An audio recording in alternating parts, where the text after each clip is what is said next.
Welcome to Nutritious kitchen. இன்னைக்கு நம்ம கிச்சன்ல பார்க்க போறது ஒரு chocolate paniyaram with the help of oats. So குயிக்கா வாங்க என்னென்ன ingredients வேணும்ங்கறத பார்த்துக்கலாம். So first வந்து oats வந்து 1 கப் அளவுக்கு நான் எடுத்து வச்சிருக்கேன். நம்மளோட நார்மலா கடையில கிடைக்கக்கூடிய நார்மல் oats. and அது கூட பாத்தீங்கன்னா ஒரு 1/2 கப் அளவுக்கு நமக்கு வந்து நாட்டு சக்கரை வேணும், country sugar. and ஒரு 1/4 கப் அளவுக்கு அரிசி மாவு, நார்மல் ரைஸ் flour. and அது கூட பாத்தீங்கன்னா கொஞ்சமா வந்து grated dry coconut, கொப்பரை தேங்காய் நான் எடுத்திருக்கேன். நீங்கள் நார்மல் ஃப்ரெஷ் கோகோனட்டும் கிடச்சிச்சினாலும் ஆட் பண்ணிக்கலாம். அண்ட் அது கூட வந்து நம்மளோட கொக்கோ பவுடர் ஒரு 1/4 கப் அளவுக்கு. அது கூட வந்து கொஞ்சமாக pinch of salt and oil நம்மளுக்கு வேணும், ஜஸ்ட் நம்ம வந்து பணியாரம் போட்டு எடுக்கிறதுக்கு. இவ்வளோ தான் நம்மளோட சாக்லேட் பணியாரம் செய்கிறதுக்கு தேவையான இன்க்ரீடியன்ட்ஸ். இப்போ வாங்க எப்படி பண்ணுறதுன்னு பார்த்துடலாம். ஒரு மிக்சிங் பவுல் எடுத்துக்கோங்க. அதில் வந்து ஃபஸ்ட்டு நம்ம எடுத்து வச்சுருக்க ஒரு 1 கப் அளவுக்கான ஓட்ஸ் ஆட் பண்ணுறோம். அண்ட் அது கூட ஒரு 1/4 கப் அளவுக்கான அரிசி மாவு, ரைஸ் ஃப்ளாரு. அண்ட் நெக்ஸ்ட் அது கூடவே வந்து நம்ம எடுத்து வச்சுருக்க நாட்டு சக்கரை அண்ட் ட்ரை கோகோனட் அபவுட் ஒரு 1 டேபிள் ஸ்பூன் அளவுக்கு. அது கூட மெயினான நம்மளோட கோகோ பவுடர். இது எல்லாத்தையுமே ஃபஸ்ட்டு வந்து நம்ம நல்லா மிக்ஸ் பண்ணிக்கலாம்.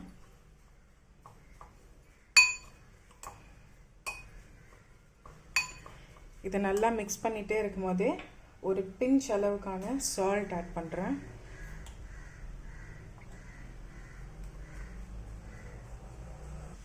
இது கூட இப்போ வந்து கொஞ்சமாக தண்ணி ஆட் பண்ணி நம்ம இது ஒரு திக்கான பேஸ்ட் மாதிரி எடுத்துக்க போகிறோம்.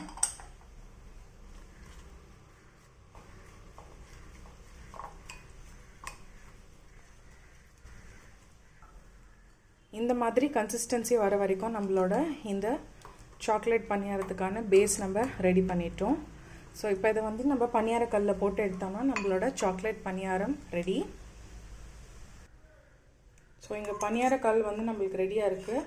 இதில் வந்து கொஞ்சம் கொஞ்சமாக நம்ம ஆயில் ஆட் பண்ணிக்கலாம்.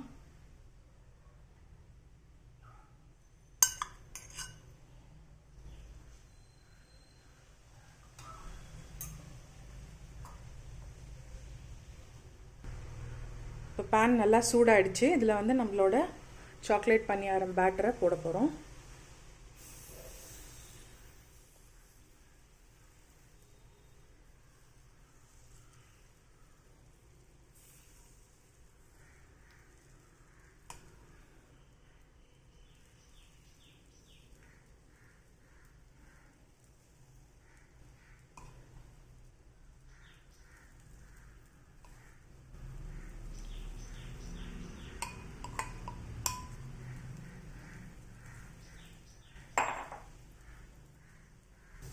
ரெண்டு சைடும் திருப்பி போட்டு இந்த மாதிரி நம்ம பணியாரம் பண்ணி எடுத்துக்கலாம். நம்மளோட சாக்லேட் பணியாரம் ரெடி ஆகிடுச்சு. இதை இப்போ நம்ம சர்வ் பண்ணிடலாம். யம்மியான chocolate paniyaram is ready. So மேலே வந்து கொஞ்சமாக ட்ரை கோகோனட் கிரேட்டிங்ஸை போட்டு நம்ம சர்வ் பண்ணிடலாம். ஸோ ரொம்பவே டெலிஷியஸாக இருக்கும் இந்த பர்டிகுலர் ஐட்டம். ஸோ நீங்களும் உங்கள் வீட்டில் ட்ரை பண்ணிவிட்டு உங்களோட கமெண்ட்ஸ் எனக்கு மறக்காமல் சென்ட் பண்ணுங்கள். And thank you so much for வாட்சிங்.